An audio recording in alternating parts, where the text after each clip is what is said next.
So welcome back, guys. So now we're going to talk about why you would want to shoot Super 16 in today's digital world. So one of the big pluses I found with these cameras is that you have access to Super 16 millimeter lenses. The glass is as good as 35 millimeter glasses, but at half the price. Do you agree with that? Yeah, the availability of the lenses, the comparable of 35 and 16, they had to be just as good. I mean, they have the Zeiss and Cooke and Canon and Angenieux have made lenses for these cameras that if you look at them side by side, they're made of the same tolerances, the same type of coatings, the same type of precision. Mm-hmm. Just because it was 16, actually it had to be a little bit better because your grain on film is, depending on the film stocks, was larger or smaller, and that the plane's smaller. And the plane is smaller. I mean, this is a little spot, so you have to really get it right because you're in small world. Right.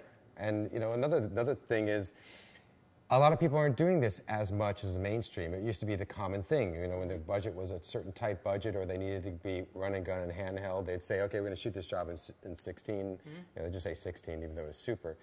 And nowadays, it became like a novelty, or a lot of people don't know that because it's not in their normal everyday activity and they're not around it enough. Right. And some of it is intimidating because people go, oh my God, I don't know anything about that, so I'm going to stay away. And then other people that are brave and that want to push back the envelope, they want to get back into, if it's not being used, well, that's a good reason for me to do it. Mm-hmm. Well, it's kind of like when the fast food revolution happened.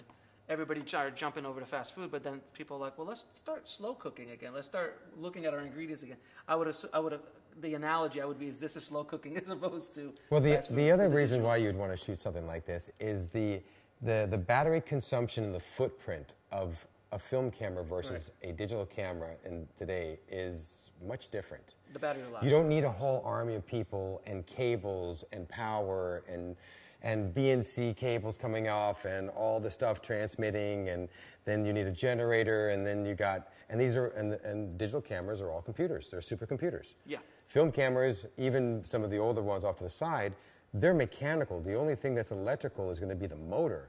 And if that ever was like in different places, because this was any war footage that you've seen is regular 16 or Super 8, regular 16, and Super 16. Mm-hmm.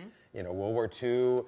You know, Germany fighting stuff, even JFK, anything that you watch on the military channel from back in the day was a cameraman that was actually in the military that was hired.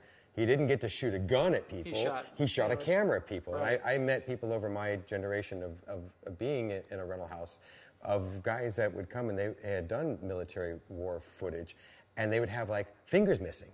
And I'm like, what happened to you? He goes, well, I was in the shot and I was panning and a bullet came, ricocheted, and took my finger off. Which is also something to be said, these things are built like tanks. They're built like tanks. So if you would have had an iPhone, you would have been dead. Well, or any of these digital I mean, look, things are never going to change. You're going to have harsh conditions. You're going to have rain. You're going to have jungles. Desert. You're going to have bugs. You're going to have extreme heat. Mm-hmm.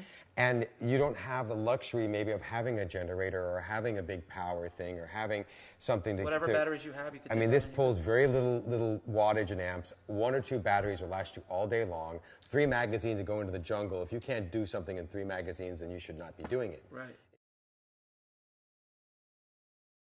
So another reason, guys, why you should shoot Super 16 is the extended dynamic range. It captures light in ways that digital is still having trouble doing in a lot of ways, but it's getting better every day. Yeah, in values, I mean, you have something, let's say, a perfect example is you have a window and you have a strong light or sun coming through the window, and you have a low light situation inside. You can't really get both of them unless you bring levels up of one or the other, because you're gonna have a blown out window and it's just gonna look like a white ball coming through. Which we've all had. Or you can have some detail that you can see actually the window frame or something in there. So, or underneath the sun and sky versus underneath a shade tree or something like that, it does handle it better because it's been tested and trained to do that after a while. Now, the other great thing about Super 16 is that distinct look that it has. It has a look that is very difficult to emulate in digital form. And with the advances in DI or digital intermediates or color grading, you can do a lot with the image that the negative can give you, correct? I did, after shooting many jobs with film, I one time thought it was a great idea to have A and B camera being 35 with the same film stock in 35, and then one camera being 16 roaming around with the 16 version of that same film stock, in the idea of, hey, it's going to look a little bit different, and we're going to do it. As we're popping up in the DI, I'm like, which one is that? Is that A, B? And he goes, no, it's C camera. And it was like, wow. It got so good that to try to fake it to be something different, it didn't look so different. So the only way to do that was to use more extreme film stock and then also incorporate Super 8, because that definitely looked different than the two. But with the glass that's offered, with the SR we were doing with both cameras, it was very close to being, you can't really tell. We're scrutinizing to see it, and it got that good that you could almost be in the 35 ballpark without them going, what is that? That feels like a 16.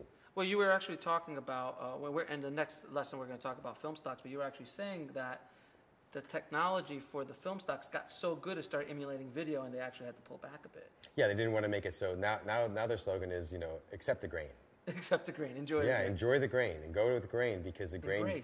Embrace the grain, because the grain is giving you like a dimensional thing that flat chips will not give you. Absolutely. I mean, sometimes in our minds we have memories of things, and our memory is more like on an idea of the film than the video. Or you take video and you manipulate it in a way to make it look like that in dreamy sequence. I'm just saying that the footprint and everything, two people can go out into a jungle and film something amazing with a film camera than they can do with a video camera. I mean, your latitudes, because you're always subject to power, and the power on these are very lightweight, and it doesn't pull that much, and you're manually putting film into a magazine that's capturing light on silver.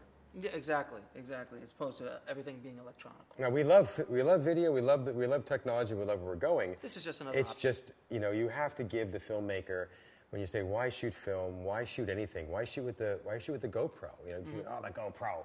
But for certain occasions, it's a great tool for that. You got to use tool for the right story. You got to use your tools for the story, and then if you want to not be the same as everybody else, you have to shake it up a little bit and then try different techniques. That's why there's a move to do vintage lenses on certain cameras, or there's a move to do different type of lights that are not used as much. Makes you stand out of the crowd. Because you stand out of the crowd and you tell a story a different way. And if it's not so popular at the time, and then you do something that actually hits the mark, and they say, well, what'd you do that? I went, well, I shot that in film. It's like, okay, that's how did you pull that out? You're a magician. Right. To get to that point. So in the next lesson, guys, we're going to talk about film stocks. All right? We'll see you in the next lesson. See you then.